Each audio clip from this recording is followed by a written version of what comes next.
बिस्मिल्लाहिर्रहमानिर्रहीम अस्सलामु अलैकुम वरहमतुल्लाहि वबरकातुहू। उम्मीद है तमाम हज़रात जो हैं वो खैर आफियत से होंगे, ठीक ठाक होंगे और अपने लर्निंग प्रोसेस को भी कंटिन्यू किए होंगे। स्टूडेंट्स, आज हम लोगों ने डिस्कस करना है 9th क्लास की फ़िज़िक्स का चैप्टर नंबर 3 और ये लेसन होगा लेसन नंबर 9। और आज हम लोग जिस टॉपिक को डिस्कस करने वाले हैं स्टूडेंट्स, ये है हमारे पास about the friction. Students, friction के वर्ड को सुन के हमें पहले तो कुछ चीज़ों को सपोज करना है ताकि हम इस फ्रिक्शन को अच्छे तरीके से अंडरस्टैंड कर सकें। ये एक फोर्स है। सबसे पहले नंबर पे तो आप इस चीज़ को याद रखिएगा। अब ये अंडरस्टैंड करना है कि ये कौन सी फोर्स है, किस ख़ास मौके पर ये फोर्स लगती है। अच्छा, इन चीज़ों को सपोज करने के लिए एक एग्जांपल आपको दे रहा हूँ। स्टूडेंट्स, लेट्स सपोज डैट कि अगर एक बॉल हमारे पास जो अवेलेबल हो, हम उसको किसी सरफेस के ऊपर रोल करवा दें, फेंकते हैं, आप देखेंगे कि थोड़ी देर बाद आहिस्ता आहिस्ता वो स्पेसिफिक पॉइंट तक पहुँचने के बाद रुक जाएगी। इसी तरह अगर आप गाड़ी को या आप छोटे खिलौने वाली कार को सपोज कर लें कि जब जैसे ही आप उसको मूव करवाते हैं तो वो भी एक अपनी फोर्स यूज़ करने के बाद स्पेसिफिक टाइम के बाद जाकर रुक जाती है। अब ये दोनों चीज़ें रुक क्यों रही हैं? जब हम ये कंसेप्ट अपने जहन में लेकर आते हैं तो उस वक्त फिर हमें हमारी इस क्वेश्चन का आंसर मिलता है कि ये फोर्स कब लगती है। अब स्टूडेंट, वो जो फोर्स आपके ऑब्जेक्ट्स को एक स्पेसिफिक टाइम के बाद रोक रही थी, वो फोर्स जो है हमारे पास कहलाती है फोर्स ऑफ फ्रिक्शन। तो अगर हम उसको इसके डेफिनेशन के अकॉर्डिंग लिखना चाहें तो ये डेफिनेशन स्टूडेंट हमारे पास कुछ यूँ लिखी जा सकती है। आपको ये डेफिनेशन आपकी बुक में फ्रिक्शन वाले टॉपिक में, जो कि 3.3 टॉपिक है, उसकी फर्स्ट पिंक कलर के ब्लॉक में जो है ये आपको आपकी डेफिनेशन मिल जाएगी। अच्छा जी, डेफिनेशन कुछ यूँ है, the force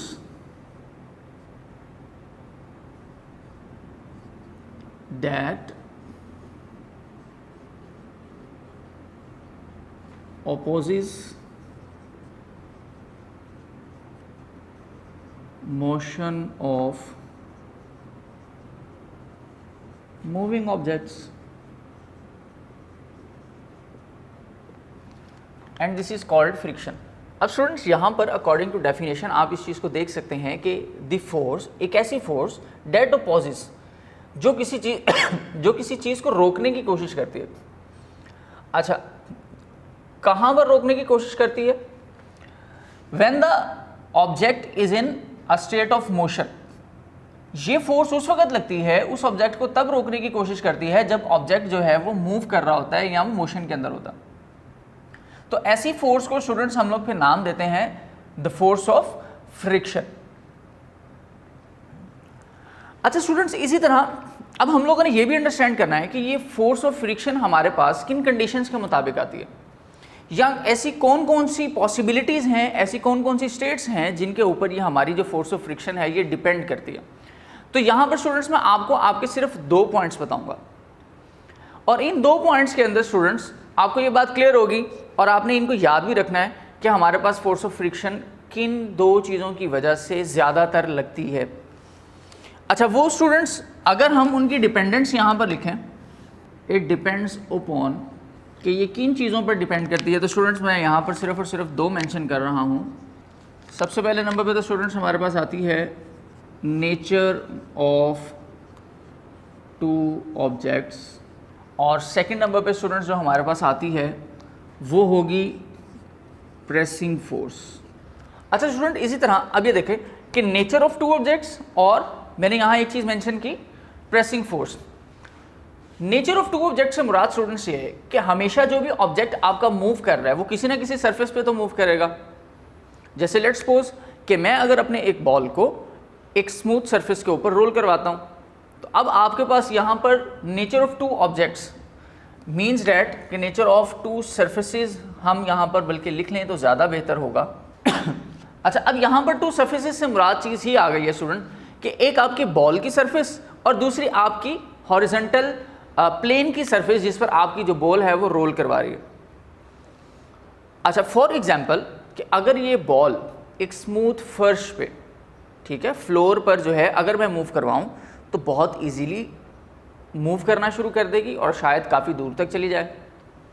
सेकंड ऑप्शन पे ये आप देख सकते हैं कि फॉर एग्जांपल अगर मैं इसी बॉल को, जिसकी सरफेस थोड़ी सी रफ है, जैसे ग्रीन कलर की अक्सर टेनिस बॉल हम लोग यूज़ करते हैं, अच्छा अब उस बॉल को अगर मैं कारपेटेड फ्लोर के ऊपर जो है वो रोल करवाऊंगा तो वहाँ पर आप देखिएगा कि आपकी जो बॉल है वो बहुत दूर नहीं जाएगी, बल्कि ज़्यादा रेजिस्टिव फोर्स की वजह से बहुत जल्द रुक जाएगी। अब ये दो डिफरेंट सर्फेसिस का कंपैरिजन था जो आप लोगों ने याद रखना। सेकंड स्टूडेंट्स है हमारे पास प्रेसिंग फोर्स। यहाँ पर प्रेसिंग फोर्स की ज़रूरत क्यों पड़ी? प्रेसिंग फोर्स स्टूडेंट्स हम लोग इस वजह से मोस्टली यूज़ करते हैं, जैसे लेट्स सपोज दैट कि अगर मैंने एक ऑब्जेक्ट को किसी दूसरे पर जो है वो स्लाइड करवाना है या रोल करवाना है, तो आप देखें कि फॉर एग्जांपल अगर मैं ये मार्कर अपनी किसी एक सरफेस पर रखता हूँ यहाँ पर, तो आप देखें कि इसका वज़न, इसका जो वेट है वो बहुत ही लाइट है, ठीक है, और ग्रेविटेशनल फोर्स भी इसको इसके वेट के अकॉर्डिंग ही जो है वो डिस्टर्ब करेगी। इसी तरह स्टूडेंट्स यहाँ पर अगर ये चीज़ भी देखी जाए कि हमारे पास फॉर एग्जांपल कोई एक हार्ड ऑब्जेक्ट हो जाए, जैसे लेट्स सपोज दैट कि ये मेरे पास एक ऑब्जेक्ट आ गया डस्टर, जिसका वेट थोड़ा सा ज़्यादा है कंपैरेटिवली दिस मार्कर, इस मार्कर के कंपैरिजन में इसका जो वेट है वो थोड़ा सा ज़्यादा है। तो अच्छा अगर हम अब इस ऑब्जेक्ट को यहाँ पर जो है वो प्लेस करवाएं तो इस पर ग्रेविटेशनल फोर्स ज़्यादा लगेगी। जब ज़्यादा ग्रेविटेशनल फोर्स लगेगी तो इसका वेट ज़्यादा होगा। अच्छा इसके वेट के ज़्यादा होने की वजह से अब ये मेरे हाथ पर ज़्यादा फोर्स अप्लाई कर रहा है बनिस्बत मार्कर के। तो अब ये कंपैरिजन था कि अगर ये मार्कर का वज़न कम है तो ये इसको डिस्टर्ब करना, इसकी जगह से इसको मूव करवाना, इसको कम फोर्स से ज़्यादा वेलोसिटी से मूव करवा देना, ये आसान था। लेकिन इसी के साथ अगर इसको देखें तो अब इसका वज़न क्योंकि ज़्यादा है तो इसे डिस्टर्ब करने के लिए हमें ज़्यादा फोर्स रिक्वायर्ड होगी। सेम एज अगर हमने किसी गाड़ी को मूव करवाना है जो एक सड़क के किनारे पर साइड पर खड़ी है और मैं उसको मूव करवाना चाहता हूँ स्टूडेंट, तो अगर मैं उस पर फोर्स लगाऊंगा तो मार्कर की निस्बत कार पर बहुत ज़्यादा फोर्स लगानी पड़ेगी। क्यों? क्योंकि उसका वज़न ज़्यादा है और उसकी जो अट्रैक्शन है, जो इंट्रैक्शन है उसका उसकी सरफेस के साथ वो भी ज़्यादा है और स्ट्रॉन्ग है, तो रेजिस्टिव फोर्सेस वो भी ज़्यादा होंगी। इसी तरह कार की निस्बत अगर देखा जाए एक ट्रक को, तो ट्रक में और ज़्यादा जो है वो हमारे पास वेट होने की वजह से ज़्यादा रेजिस्टिव फोर्सेस आ जाएंगी। तो स्टूडेंट्स यहाँ पर ये जो सर्फेसेस हैं उनके ऊपर लगने वाली एक प्रेसिंग फोर्स जो है वो भी आपकी रेजिस्टिव फोर्स को इन्हांस कर देती है, इंक्रीज कर देती है। तो स्टूडेंट्स इसलिए हमने यहाँ पर दो पॉइंट्स कंक्लूड किए कि the force of friction depends upon the two things, the basic, the first one is the nature of two objects और surfaces and the second one is the pressing force. इसके बाद students अब हम लोगों ने कुछ एग्जाम्पल्स की मदद से इन चीज़ों को भी अंडरस्टैंड करना कि हमारे पास फॉर एग्जाम्पल अगर सरफेसेस आ जाएं दो या उनकी प्रेसिंग फोर्स आ जाए तो उसकी वजह से इफेक्ट क्या आ सकता है। स्टूडेंट्स लेट्स सी दैट कि अगर मेरे पास एक ऑब्जेक्ट की सरफेस इस तरह से है और मैं ये कंक्लूड कर लूँ कि इट इज़ स्मूथ, और सेकंड सरफेस स्टूडेंट्स मैं यहाँ पर ये कंक्लूड कर लूँ and this is rough.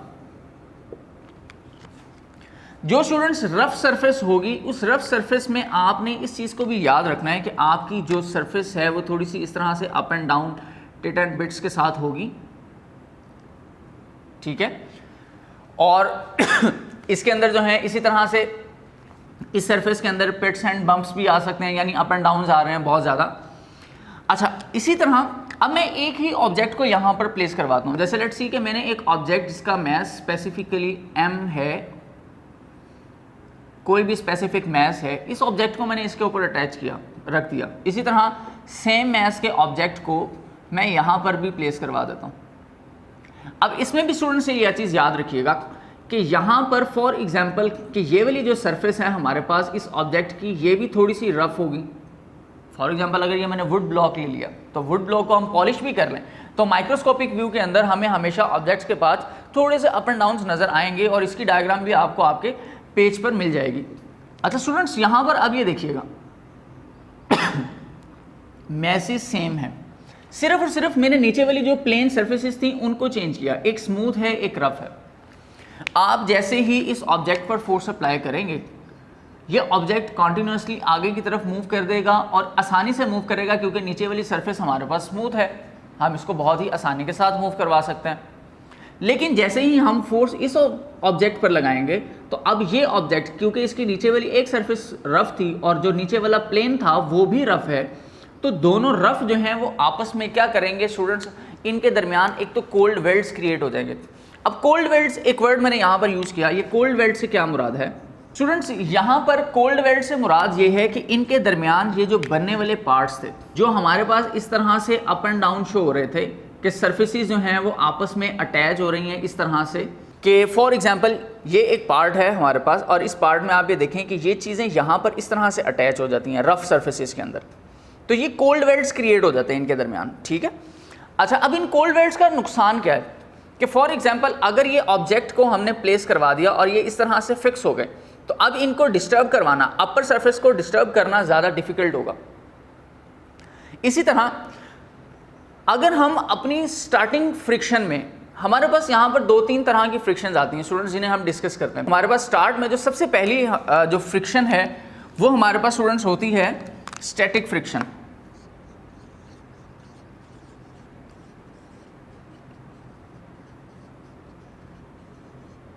Students ये आपको आपकी बुक में तो नहीं मिलेगी, अलबत्ता आप इसको नोट डाउन कर सकते हैं। The first friction is static friction, second one is sliding friction,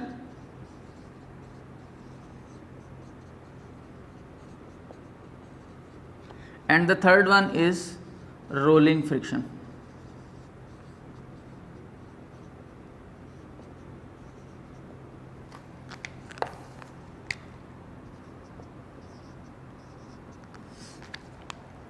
अच्छा स्टूडेंट्स, यहाँ पर ये चीज़ देखें कि सबसे पहले नंबर पे आपके पास स्टैटिक फ्रिक्शन क्या है। स्टैटिक फ्रिक्शन से मुराद ये है कि स्टूडेंट्स जब आपके ये ऑब्जेक्ट्स जो है वो कोल्ड वेल्ड्स के अंदर इस तरह से फिक्स हो जाएंगे, तो फिक्स होने के बाद अब आपका ऑब्जेक्ट जैसे ही हम इस पर फोर्स अप्लाई करेंगे ये आगे की तरफ मूव नहीं करेगा। तो अब जो फोर्स इसको यहीं पर स्टक किए हुए है, इसको रोक कर रखे हुए है, उसको हम नाम देंगे स्टैटिक फ्रिक्शन का। और जैसे ही हम कॉन्टिन्यूस फोर्स लगाना शुरू कर देंगे और ऑब्जेक्ट यहाँ से इन कोल्ड वेल्ड से निकल कर इस तरह से अपर एरिया में, और हम कॉन्टिन्यूसली फोर्स एक स्पीडअपली अप्लाई कर दें, तो ये जो ऑब्जेक्ट है वो क्या करेगा, ऊपर ही स्लाइड कर जाएगा, आसानी से मूव करना शुरू कर देगा। लेकिन जैसे ही हम अपनी फोर्स रोकेंगे ये फिर वहीं पर फंस जाएगा। अच्छा, तो जब हम फोर्स लगा दें और ऑब्जेक्ट मूव करना शुरू कर दें, तो अब हमारे पास इन दो सरफेसेस के दरमियान जो फोर्स होगी हम उसको नाम देंगे स्लाइडिंग फ्रिक्शन का। अच्छा, इनकी तरतीब भी स्टूडेंट्स याद रखिएगा, ये इस तरह से आपके पास डिक्रीज हो जाती है, यानी सबसे ज़्यादा स्टैटिक फ्रिक्शन, उससे कम स्लाइडिंग फ्रिक्शन और उससे कम हमारे पास होती है रोलिंग फ्रिक्शन। ये इनकी एक चार्ट जो है वो मैंने एक बता दिया आपको, जिसमें आपको ये अंदाज़ा हो जाएगा कि कौन सी फ्रिक्शन ज़्यादा होती है। तो अब इसमें हम लोग कई दफ़ा ऐसा भी होता है, जैसे फॉर एग्जांपल कि मुझे जहाँ पर स्टैटिक फ्रिक्शन नहीं चाहिए तो मैं कोशिश करूँगा कि अपने ऑब्जेक्ट्स को स्लाइडिंग की तरफ ले आऊँ, और अगर स्लाइडिंग भी मुझे हर्डल क्रिएट कर रही है तो फिर मैं कोशिश करूँगा कि स्लाइडिंग से रोलिंग की तरफ आ जाऊँ। इसकी भी स्टूडेंट एक एग्जाम्पल मैं आपको देता हूँ।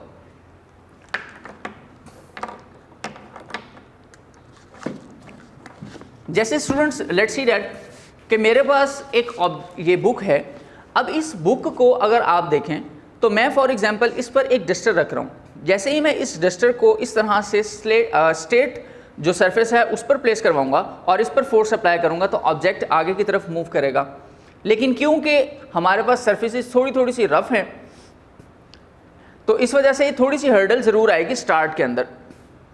अच्छा, लेकिन अब देखें फॉर एग्जांपल अगर मैं इसको इस तरह से इंक्लाइंड की फॉर्म में रख दूं तो स्टूडेंट आप देख सकते हैं कि इंक्लाइंड की फॉर्म में भी डस्टर मूव नहीं कर रहा।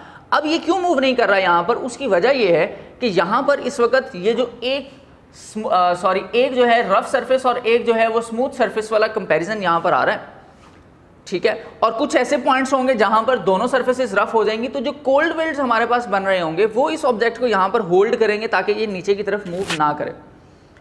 तो अब आप ये देखें कि यहाँ पर ये इसके अंदर बहुत ज़्यादा अगर इसको टिल्ट करें तो फिर ये नीचे की तरफ आ रहा है। अच्छा, इसी तरह अगर मैं चाहता हूँ कि ये ऑब्जेक्ट बहुत ही इजीली डाउनवर्ड मूव करना शुरू कर दे तो फिर मैं क्या करूँगा, अब अपनी मूवमेंट को, अपनी फ्रिक्शन को कम करने के लिए स्लाइडिंग से रोलिंग की तरफ शिफ्ट कर दूँगा। अब स्लाइडिंग से रोलिंग की तरफ फ्रिक्शन को मूव करवाना, फॉर एग्जांपल जैसे इसकी एग्जांपल मैं आपको स्टूडेंट से देता हूँ। लेट्स सी कि मैं यहाँ पर कोशिश करूँगा कि अपने कोल्ड वेल्ड्स को डिक्रीज कर दूँ। कोल्ड वेल्ड्स को कैसे डिक्रीज किया जा सकता है, पहले एक एग्जांपल देखते हैं, फिर उसके बाद हम इसका एक प्रैक्टिकल परफॉर्मेंस भी चेक करते हैं। स्टूडेंट्स लेट्स सी कि मैंने ये कहा, यहाँ पर आपसे कहा था कि ये सरफेस हमारे पास रफ है। अब सरफेस हमारे पास चाहे रफ हो चाहे स्मूथ हो, हम अपने ऑब्जेक्ट को जब इस पर रखेंगे स्टूडेंट,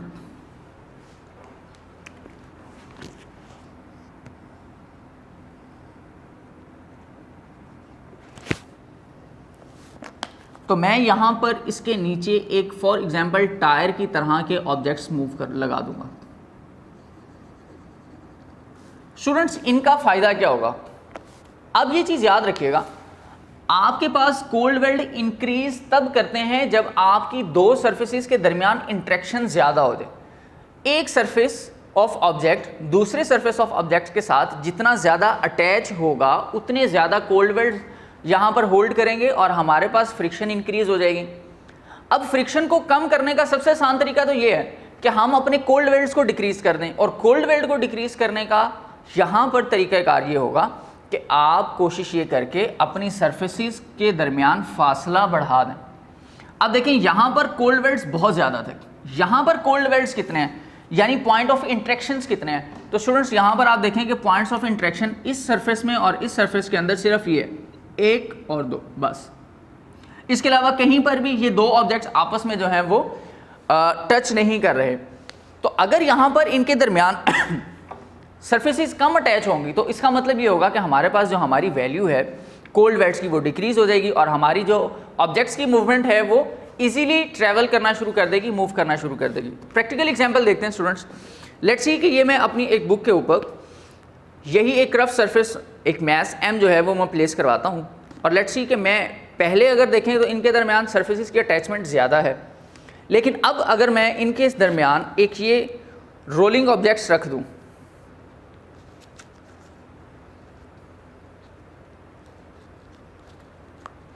जैसे लेट्स सी ये, अब देखें कि इन दो सरफेसेस के दरमियान जो पॉइंट ऑफ इंटरेक्शन है वो हमारे पास क्या हो चुका है, डिक्रीज हो चुका है। तो आप ये देख सकते हैं कि पहले अगर मैं इस ऑब्जेक्ट को टिल्ट करूं तब भी ये मूव नहीं कर रहा था, लेकिन अब मैं इसको टिल्ट नहीं भी कर रहा तो ये इसकी मूवमेंट आप आसानी से देख सकते हैं कि ये किस तरह से स्मूथली जो है वो एक जगह से दूसरी जगह पे ट्रैवल कर सकता है। तो with the help of this rolling movement objects, sorry really moving objects.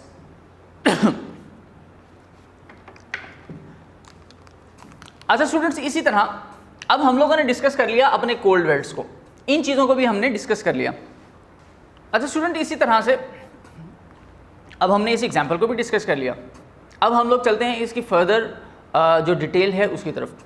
Students, अगर हम फर्दर डिटेल पे मूव करें तो अब हम लोगों ने ये देखना है कि हर ऑब्जेक्ट की जो फोर्स ऑफ फ्रिक्शन है उसकी एक स्पेसिफिक लिमिट है, और बियॉन्ड दिस लिमिट वो ऑब्जेक्ट के ऊपर फ्रिक्शन अप्लाई नहीं होती।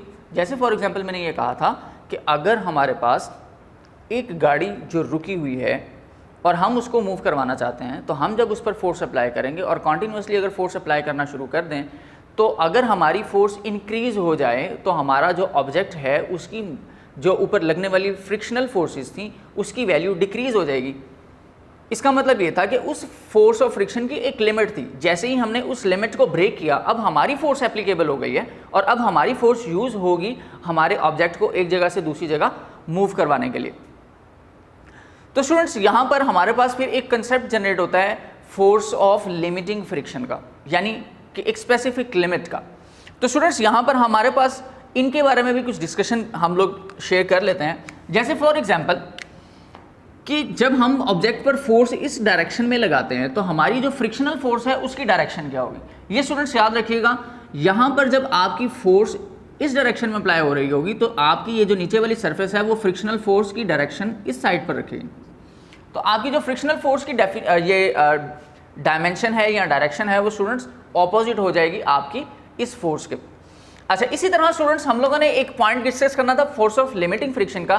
तो ये आप याद रखिएगा कि फोर्स ऑफ लिमिटिंग फ्रिक्शन जो है वो डिपेंड्स करती है इसके नॉर्मल रिएक्शन के ऊपर, और यहाँ पर स्टूडेंट्स हम अपने नॉर्मल रिएक्शन को शो करते हैं आर के साथ। तो हम इसका एक कंपैरिजन बना लेते हैं स्टूडेंट्स। जब हम इन चीज़ों का एक कंपैरिजन बनाते हैं, जैसे फॉर एग्जांपल मैं ये कह देता हूँ कि according to the frictional rule the force of friction is directly proportional to the normal reaction. तो स्टूडेंट्स यहाँ पर जब मैं इस अपने प्रोपोर्शनैलिटी के साइन को ख़त्म करना चाहूँगा तो मुझे यहाँ पर एक प्रोपोर्शनैलिटी कांस्टेंट चूज़ करना पड़ेगा।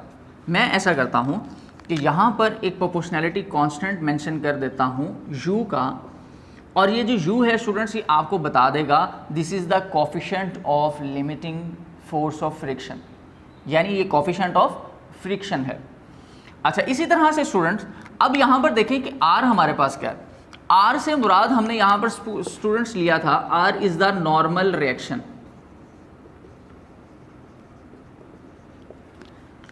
स्टूडेंट्स यहाँ पर ये बात याद रखिएगा, एक तो है रिएक्शन, तो अगर ये रिएक्शन है तो इसका कोई ना कोई एक्शन भी होना चाहिए।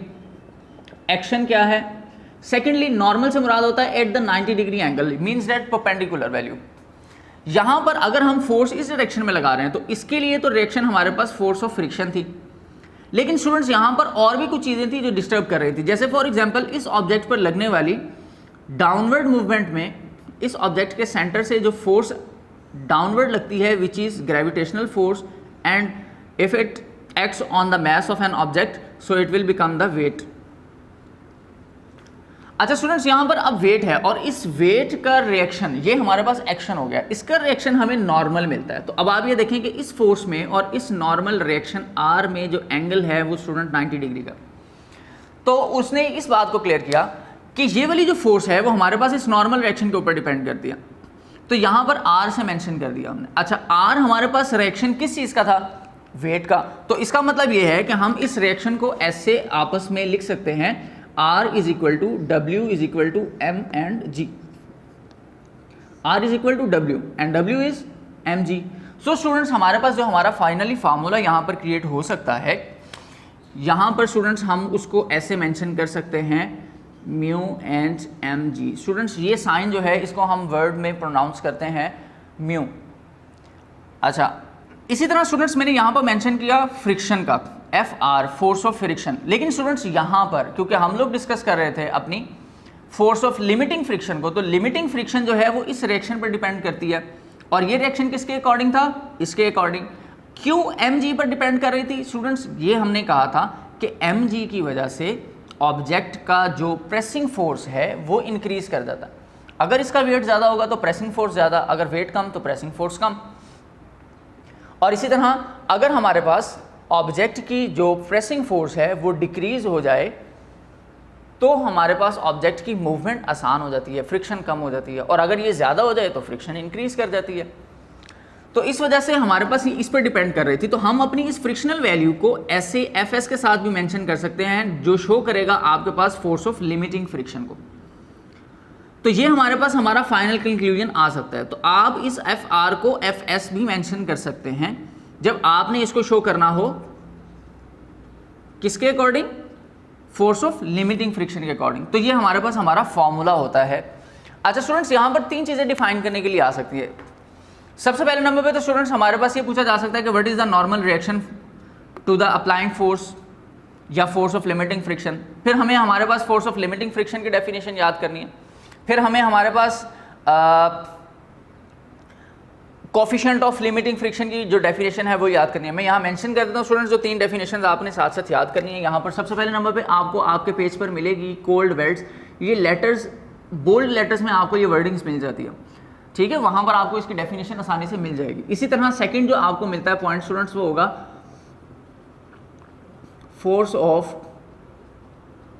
Limiting friction. और स्टूडेंट जो थर्ड ऑप्शन पे हमारे पास आता है वो है जी कोफिशिएंट। तो ये स्टूडेंट्स हमारे पास कुछ हमारे की पॉइंट्स आ जाते हैं। अच्छा, इसी तरह से डिफरेंट सर्फेसिस के दरमियान जो हमारे पास क्या कोफिशिएंट ऑफ फ्रिक्शन है ये हम लोगों ने फाइंड आउट किया हुआ है, और उसका एक चार्ट आपको आपके पेज के राइट साइड पर मिल जाएगा। वहाँ से आपने कुछ स्पेसिफिक वैल्यूज़ याद कर लेनी है, ठीक है स्टूडेंट्स। अच्छा अच्छा, इन डिस्कशंस के बाद अब हमारे पास जो की पॉइंट्स आते हैं उनमें हमारे पास दो चीज़ें रहेगी स्टूडेंट्स। सबसे पहले नंबर पे हमारे पास रह गया एक तो स्लाइडिंग फ्रिक्शन का, और सेकंड है हमारे पास जी रोलिंग फ्रिक्शन का। इनके अगेंस्ट स्टूडेंट्स हम लोग ये भी डिस्कस करेंगे कि हमारे पास रोलिंग फ्रिक्शन क्या है और स्किडिंग और ब्रेकिंग जो है सिस्टम वो क्या चीज़ें हैं। अच्छा स्टूडेंट्स, अगर हम बात करें फॉर एग्जांपल एक ऑब्जेक्ट की, जैसे मैंने पहले आपको एक एग्जांपल दे भी चुका हूँ इस हवाले से कि एक आपके पास बहुत हैवी ड्रम अगर हो और उसमें सारा का सारा पानी भरा हो और आप उस ड्रम को स्टूडेंट इस तरह से स्ट्रेट मूव करवाना चाहते हो तो आपको बहुत ज़्यादा फोर्स लगानी पड़ेगी, क्योंकि नीचे वाली जो सरफेस है वो आपकी दो सरफेसेस आपस में अटैच होंगी और फ्रिक्शनल वेट की वजह से जो फ्रिक्शनल वैल्यू है वो इंक्रीज़ कर जाएगी। तो और इसमें आप ये देखें कि आपकी जब दो सरफेसेस अटैच होती हैं तो उस वक्त आपके ऑब्जेक्ट का जो आपका ड्रम होगा, उस ड्रम की जो नीचे वाली सरफेस होगी स्टूडेंट्स, वो क्या है, उसके दरमियान कोल्ड वेल्ड्स ज़्यादा हो जाएंगे। तो अब अगर हम अपनी फ्रिक्शन को कम करना चाहते हैं तो कोल्ड वेल्ड्स को कम करना पड़ेगा, और अगर हम कोल्ड वेल्ड्स को कम करेंगे तो कोल्ड वेल्ड्स को कम करने का तरीका स्टूडेंट्स ये है कि आप अपने ड्रम को बजाय इसके कि इस तरह से स्ट्रेट मूव करवाने की कोशिश करें, आप उसको लिटा दें और लिटा के आसानी से रोल करवा दें। अब जब आप रोलिंग मूवमेंट में इसको लेकर आएंगे तो इसके दरमियान बनने वाले जो कोल्ड वेल्ड्स हैं वो कम हो जाएंगे। तो यहाँ पर हमें ये कुछ की पॉइंट्स भी मिलते थे जो मैंने यहाँ पर पहले आपको बता दिए कि स्टैटिक फ्रिक्शन सबसे कम और सबसे ज़्यादा है, स्लाइडिंग फ्रिक्शन उससे कम और रोलिंग फ्रिक्शन उससे भी कम। अच्छा स्टूडेंट्स, इसी तरह से कुछ ऐसी जगह होती हैं जहाँ पर हमें ये फ्रिक्शंस चाहिए और कुछ ऐसी जगह हैं जहाँ पर हमें फ्रिक्शंस नहीं चाहिए। हमने इन चीज़ों को भी डिस्कस करना। तो वैसे एडवांटेजेस और डिसएडवांटेजेस जो है वो इंशाल्लाह हम कल डिस्कस करेंगे। आज हम सिर्फ और सिर्फ ब्रेकिंग और स्लाइडिंग को डिस्कस कर लेते हैं। अच्छा स्टूडेंट्स, स्लाइडिंग फ्रिक्शन के अगर हम अकॉर्डिंग देखें तो फॉर एग्जांपल कि अगर आप एक बाईसाइकिल यूज़ कर रहे हैं, बाईसाइकिल को चलाते चलाते स्टूडेंट्स अगर आपने ब्रेक लगानी है, जब आप ब्रेक लगाएंगे तो आपके ब्रेक शू आपके टायर को फिक्स कर देंगे एक ही जगह पर। जैसे ही उसको फिक्स करेंगे तो स्टूडेंट्स आपके जो बाईसाइकिल की रोलिंग मूवमेंट थी, अब जैसे ही वो स्ट्रक होगी तो क्या होगा कि आपका ऑब्जेक्ट शिफ्ट कर जाएगा स्किडिंग की तरफ, स्लाइडिंग की तरफ। तो ऑब्जेक्ट आपका वहाँ पर स्लिप होना शुरू हो जाएगा।